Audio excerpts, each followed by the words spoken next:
We hadn't married yet. We were at a park.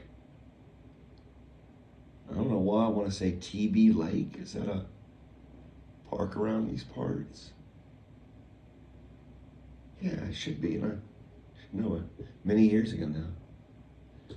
And we were dating, and we were just in the park walking around.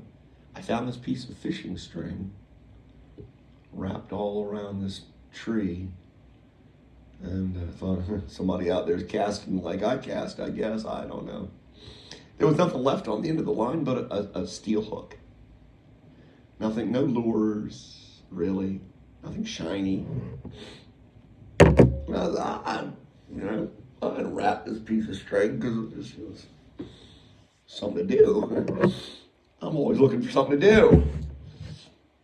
And I threw this veritable naked hook into the water, and in seconds I had a fish on the line. And I pulled it out. Now it was a tiny little fish. And as I pulled it out, Cindy and I looked at each other, and we realized that that fish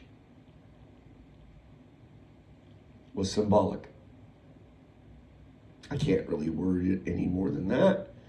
And I can only tell you that Cindy will absolutely attest to what I've just said. We looked at the fish and we understood that it did not represent a fish. And I unhooked it and threw it back in.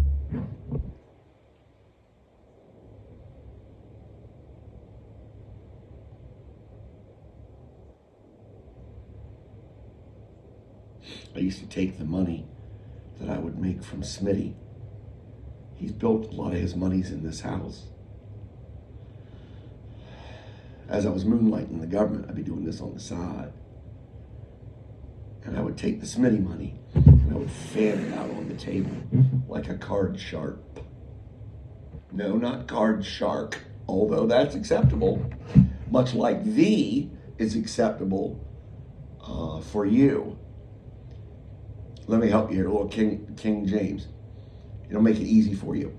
Thou, Thou. Just get rid of the TH and put a Y in there. Y-O-U. Thee, just get rid of the TH and one of the E's and put an M in front of the last E. Me. Thou, you, thee, me. Now, thee, depending on its usage, yeah. So, but I just want to clarify that. Because you'll hear quips or quotes where it says, they use the word thee, and they're referring to the other person.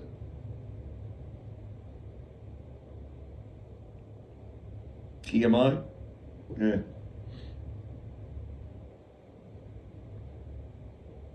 I woke up this morning, and I didn't open my eyes and say, "Good morning, God, Daddy." I opened my eyes, and I instantly thought, you know, if I didn't have to sleep, I could comprehend eternity a little better. Maybe.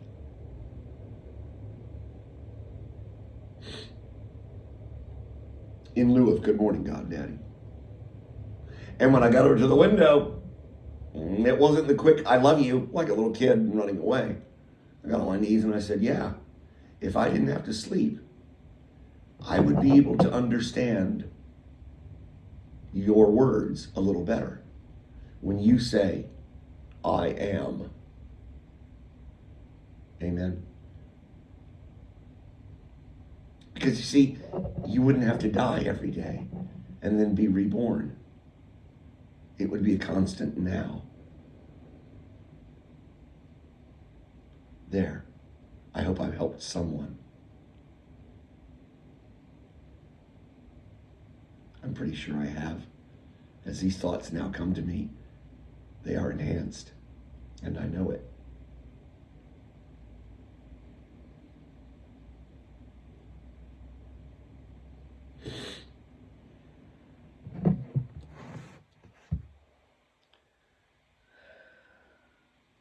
I don't know.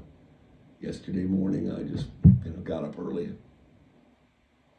So let me go in here and help some of these people.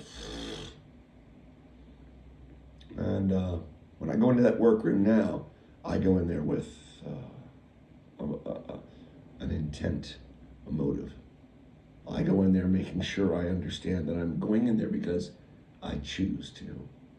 I no longer have to. And that's helped me. Because things have really gotten bad in my industry. The COVID finished off a lot of watchmakers who were old and they just shut their doors. I get it with all the PUA, pandemic unemployment. I get it. And so I said to one of my associates, I said, it's now or never. It's time to get out. And I warned him and I said, the world will beat a path to our door because of what we do and how we do it. And sure enough, they've attempted it. And we've pushed people away. I've had to push retails away. Just push them away. Nicely, as gently as I can. I'm done. And people wonder and they worry about me because my demeanor's changed. And I've only done it for self-preservation. And because I can. And that's that, really.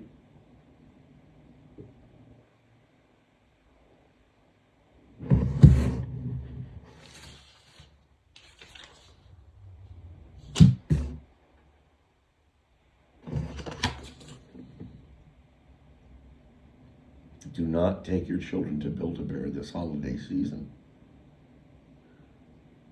Okay? Are you listening to me? Do not take your children to Build-A-Bear this holiday season. There, you can PayPal me for that too. I mean, unless you want your credit cards to be hot, dripping wax through your fingers by the time you get out of there. Because they will be. It will be. Well, they will be, because you'll probably blow one line and you'll have to pop out a second card. Especially if you got 3 of those little terrors. I was like, I drew the line. No, they do not need a birth certificate. No. No. Sheesh.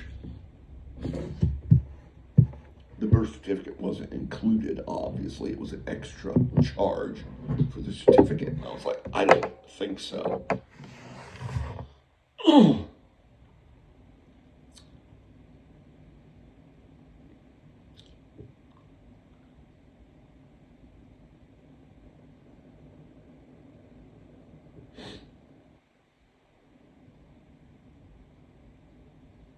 Got this one empty can of Skull. I keep it on my window ledge. Because those damn stink bugs. They just appear. There's nothing, and then you look up, and there's one. So I grab my can. The Skull, which has a nice tight lid, snaps down about the size of a hockey puck, this container.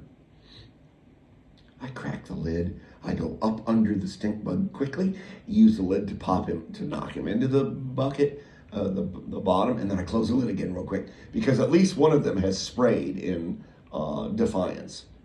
Hence the name stink bug. And yeah, when you open the lid, it's got a peculiar smell, not a pleasant one.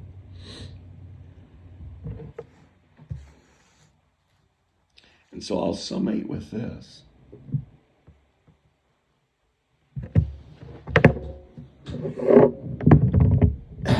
And this is for you shrinks out there. You head cases.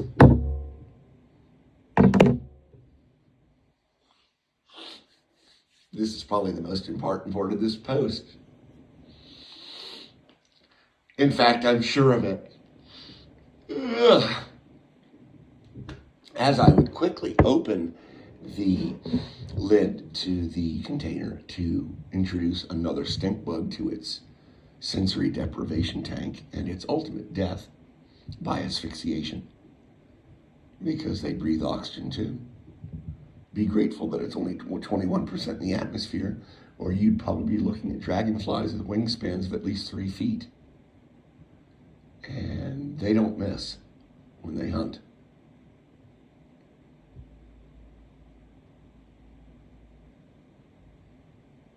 Yeah, they're proof.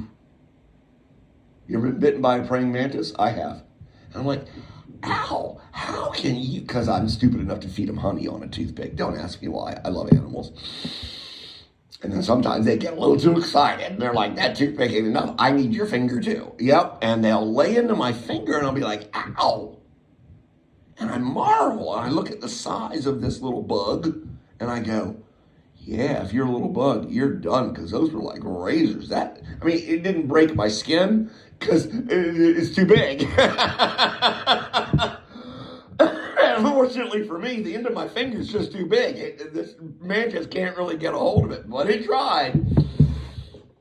She tried. She got a little too excited. She climbed up that toothpick like, screw the honey, I see flesh. Until she realized, oh, I may have attempted to bite off a bit more than I can chew there. Let me go back to my honey. Fascinating animals, creatures, bugs.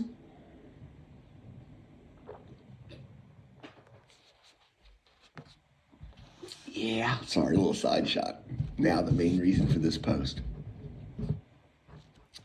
As I open that lid, and I introduce more stink bugs and close it again as quickly as I can. As I said, one of them has mixed its internal rocket fuel and made that smell. I can look in there briefly and I can already see one of them's belly up. I know that one's gone. And the others are kind of wriggling around. Fortunately, they're not smart. I can open the lid and I have seconds to introduce a new one and close it again. None of them ever try to get out because they're just stupid bugs, fortunately. And then I thought, you know that they're slowly asphyxiating in there. It would be probably thoughtful of you, since you decided to kill them instead of release them back into the wild. It would be thoughtful of you to put in perhaps a moisture packet. You know, that absorbs moisture like you get in your food products. Desiccant. Is that the word, desiccant? Because that moisture would then bring them to their end much more quickly. Because it would absorb all the moisture out of that tin, that little tiny plastic tub, good sized beads packet. And it would certainly take out it would take out everything. It would just absorb it. And they would probably expire in, probably minutes instead of hours.